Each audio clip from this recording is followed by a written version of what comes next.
18वीं लोकसभा की कार्यवाही शुरू हुई।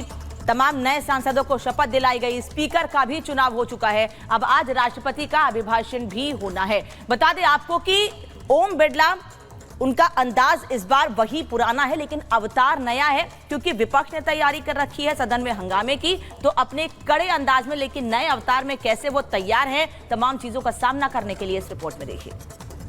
इनको ज्ञान नहीं है, वो भाषण बाद में देना।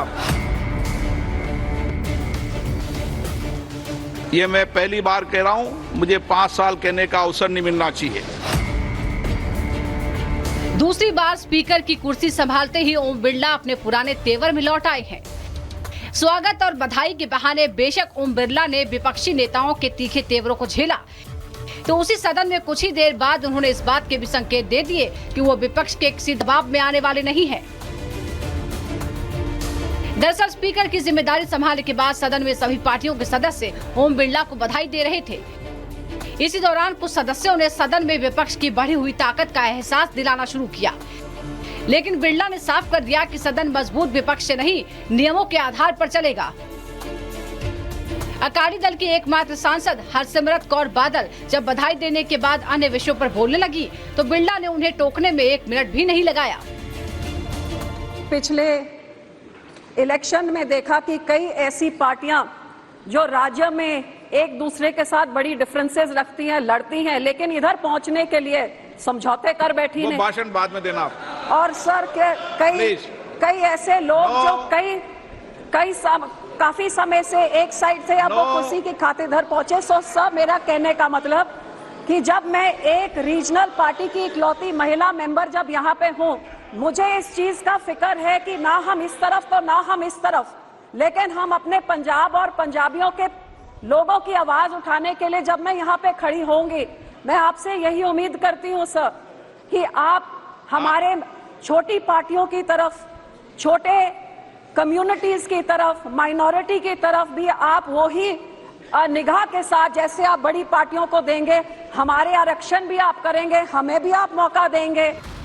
बिरला यही नहीं रुके। जब सांसद हंगामा करने लगे तो उन्हें नसीहत देने में भी बिरला पीछे नहीं हटे।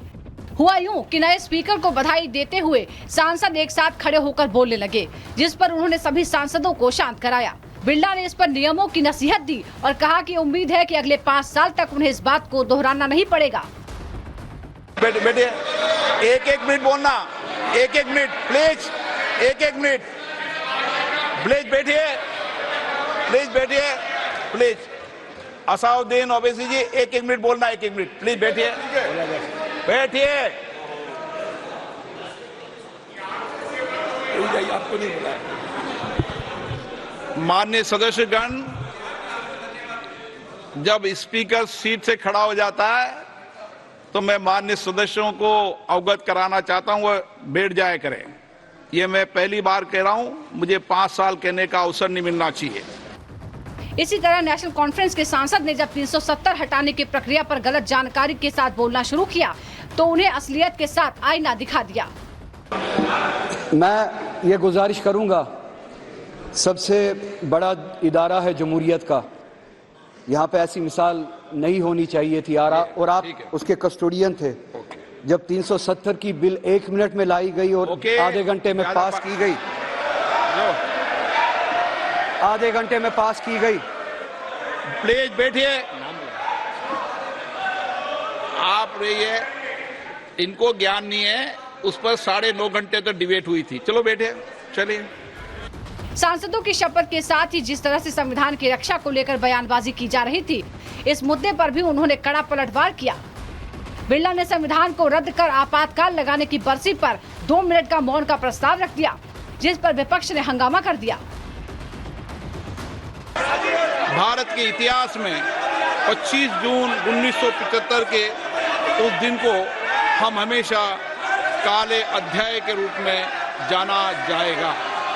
भारत की पहचान पूरी दुनिया में लोकतंत्र की जननी के तौर पर है। भारत में हमेशा लोकतांत्रिक मूल्यों और वाद संवाद का समर्थन हुआ, हमेशा लोकतांत्रिक मूल्यों की सुरक्षा की, उन्हें हमेशा प्रोत्साहित किया गया। ऐसे भारत पर श्रीमती इंदिरा गांधी द्वारा तानाशाही थोप दी गई, भारत के लोकतांत्रिक मूल्यों को कुचला गया और अभिव्यक्ति की आजादी का गला घोटा गया।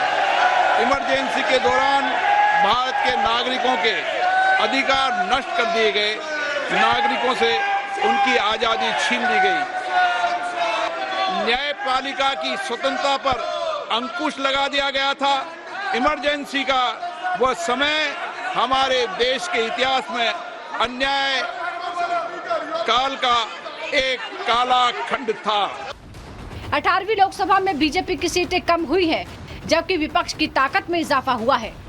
माना जा रहा है कि संसद के अंदर विपक्ष पहले दिन से ही अपनी शक्ति का एहसास कराना चाह रहा था। स्पीकर के चुनाव में भी उसने इस बात के संकेत दिए, लेकिन ओम बिरला ने भी स्पीकर का पद संभालते ही हंगामा रोकने की अपनी पुरानी तेवरों को बहाल करने का इशारा कर दिया। Bureau report, Republic Bharat.